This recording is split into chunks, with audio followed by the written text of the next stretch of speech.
ఓం నారాయణ ఆదినారాయణ భగవాన్ శ్రీ వెంకయ్య స్వామి అభయ వైకుంఠాశ్రమం సంఘం జాగర్లముడి. భగవాన్ శ్రీ వెంకయ్య స్వామి వారి యొక్క తొలి హారతి. ఓం నారాయణ ఆదినారాయణ.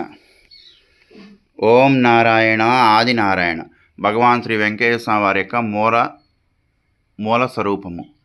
ఓం నారాయణ ఆదినారాయణ. ఇక భగవాన్ వెంకయ్య స్వామి వారి యొక్క అభయహస్తము. భగవాన్ వెంకయ్య స్వామి వారి పీఠం పైన మహాగణపతి. ఓం నారాయణ ఆదినారాయణ. ఇక భగవాన్ వెంకయ్య స్వామి వారి యొక్క మహిమలు వివరించుకుందామా? ఓం నారాయణ ఆదినారాయణ. భగవాన్ శ్రీ వెంకయ్య స్వామి వారి యొక్క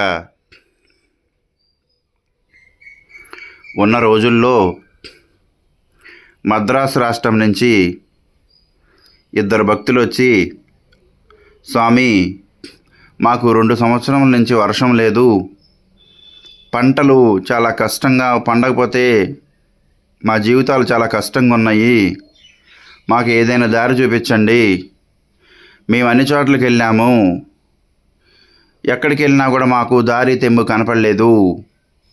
ఇలా ఎత్తుక్కుంటూ వచ్చే సమయంలో ఈ ప్రాంతంలో గొప్ప మహత్యం గల మహనీయుడు ఉన్నారని తెలుసుకొని వచ్చాము. స్వామి మా యొక్క బాధల్ని గ్రహించి మా పిల్లా పాపలను ఆదుకొని మమ్ము తరింపజేయండి అని ఆ వచ్చిన మద్రాసు రాష్ట్రం నుంచి వచ్చిన ఆ ఇద్దరు భక్తులు వెంకయ్య స్వామి వారిని కన్నీటితో వేడుకున్నారు. అప్పుడు వెంకయ్య స్వామి వారు అక్కడున్న సేవకులతో, అయ్యా చీటీ రాయండి అయ్యా అని చీటీ రాయించి అది స్వామివారు తమ తొడ కింద పెట్టుకున్నారు. తొడ కింద పెట్టుకుని 5 రోజులు నిద్రపోకుండా, భోజనం చేయకుండా, నీరు తీసుకోకుండా అలాగే అక్కడే కూర్చున్నారు.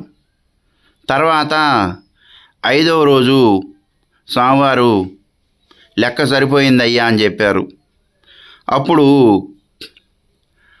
ఆ మద్రాసు రాష్ట్రంలో కరువు కాటకాలతో ఉన్న ప్రాంతంలో స్వామివారి యొక్క అనుగ్రహంతో బ్రహ్మాండమైన వర్షం పడి ఆ ప్రాంతంలో ఆ జనులందరూ ఆనందించారు.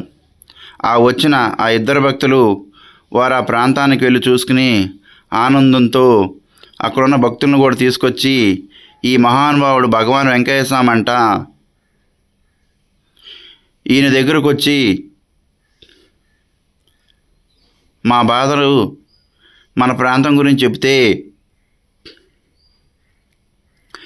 మన కోసం 5 రోజులు అన్నపానీయాలు మాని ఒకే ప్రదేశంలో కూర్చుని వర్షం పడిన తర్వాత గంజి తాగారని చెప్పి ఆ భక్తులు ఆ ప్రాంతంలో ఉన్న జనాలకు చెప్పారు.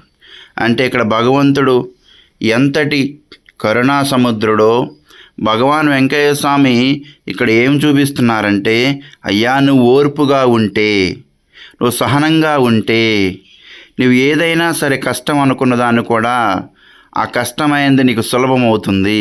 అది నువ్వు తెలుసుకోవాలి. అందుకని అన్నిటికంటే బలమైనది ఓర్పు, అన్నిటికంటే శక్తివంతమైనది ఓర్పు.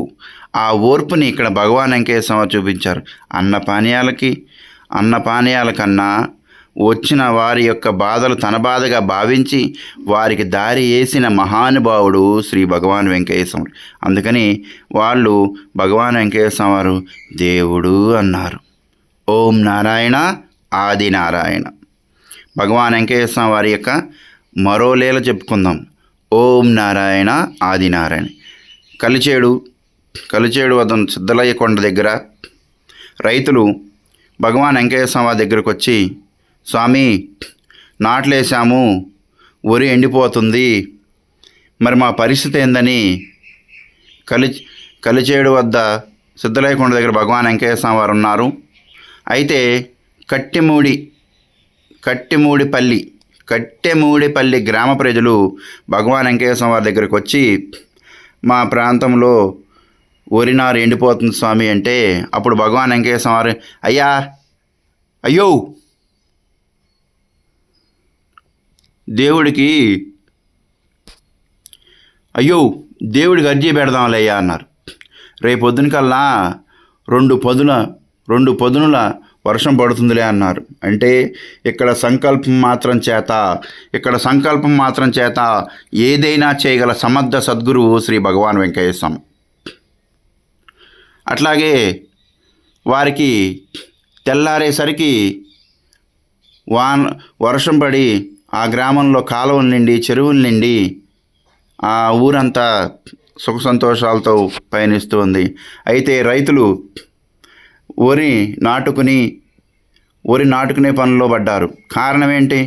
ఇక్కడ వెంటనే అనుగ్రహించారు, అక్కడ కొంచెం టైం పట్టింది.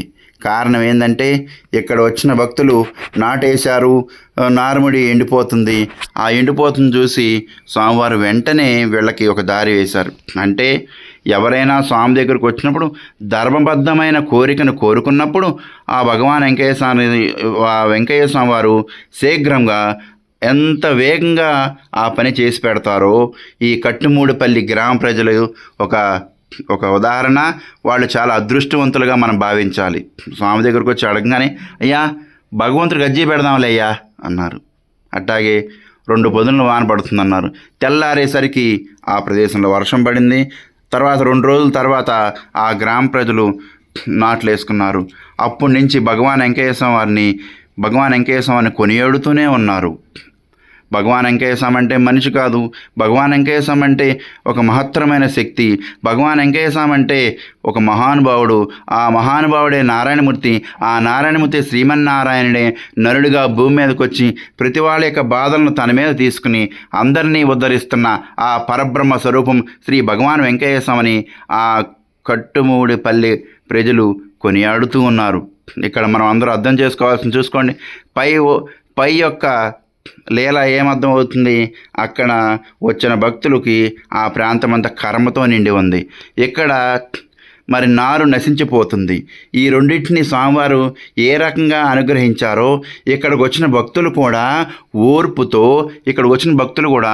ఓర్పుతో సహనంతో ఉండి వారి యొక్క కోరికలు తీరే వరకు, వారి యొక్క సమస్యలు తీరే వరకు స్వామివారిని వదలకుండా ఓర్పుతో సహనంతో నిండైన మనసుతో శ్రీ వెంకయ్య స్వామిని ఆరాధిస్తే ఆయన యొక్క కరుణ అనంతంగా ఉంటుంది.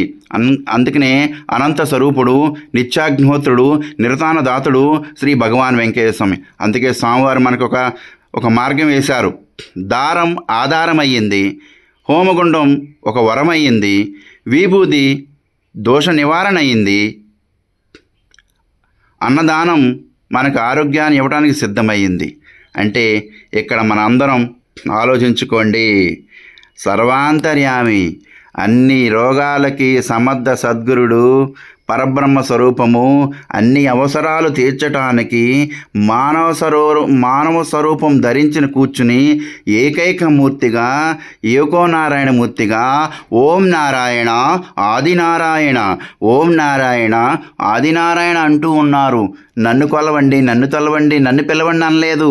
ఓం నారాయణ ఆదినారాయణ అనండి, ఆ నామంలోనే అంతా ఉంది అని చెప్పారు. అంటే చూడండి, అంతా ఇవ్వగలిగినవాడు, అంతా చేయగలిగినవాడు, అంతా అతని చేతిలో ఉంచుకుని అయ్యో మీరు చేసుకున్న దాని వల్ల అయ్యిందయ్యా అంటున్నాడు. అంటే ఎంత వైరాగ్యమూర్తిగా మనల్ని ఉద్ధరింప చేస్తున్న పరబ్రహ్మాన్ని మనం గుర్తించుకుని ముందుకు సాగటం తప్ప మనం ఏం చేయగలం? నిండైన మనసుతో మనం ఆయనకి పాదాభివందనం తప్పితే, నిండైన మనసుతో ఒక నమస్కారం తప్పితే, నిండైన మనసుతో ఆయన యొక్క దర్శనం తప్పితే ఆయన అనుగ్రహం ఆయన యొక్క అనుగ్రహం సర్వకాల సర్వావస్థలందు మన కుటుంబాలపై ఉండాలని మనం కోరుకోవటం తప్ప. ఓం నారాయణ ఆదినారాయణ, ఓం నారాయణ ఆదినారాయణ, ఓం నారాయణ ఆదినారాయణ. తెనాల నుండి సంగంజాలముడి గ్రామం 7 కిలోమీటర్లు, తెనాల నుండి గుంటూరు వైపు వెళ్ళే మార్గంలో సంగంజాలముడి గ్రామం ఉంది. ఆ సంగంజాలముడి గ్రామంలో భగవాన్ శ్రీ వెంకయ్య స్వామి అభయ వైకుంఠాసనంలో భగవాన్ శ్రీ వెంకయ్య స్వామి యొక్క మూల స్వరూపం మహిమలతో కూడిన వీడియోని యూట్యూబ్ ఛానల్లో పెడుతున్నాను. నేను లైకుల కోసమో షేర్ల కోసమో వీడియో పెడతలేదు. భగవాన్ వెంకయ్య స్వామి యొక్క అనుగ్రహము అన్ని కుటుంబాలకి ఆయన యొక్క అనుగ్రహం చల్లగా ఉండాలని మనస్ఫూర్తిగా కోరుకుంటూ మీ గంగాధర స్వామి.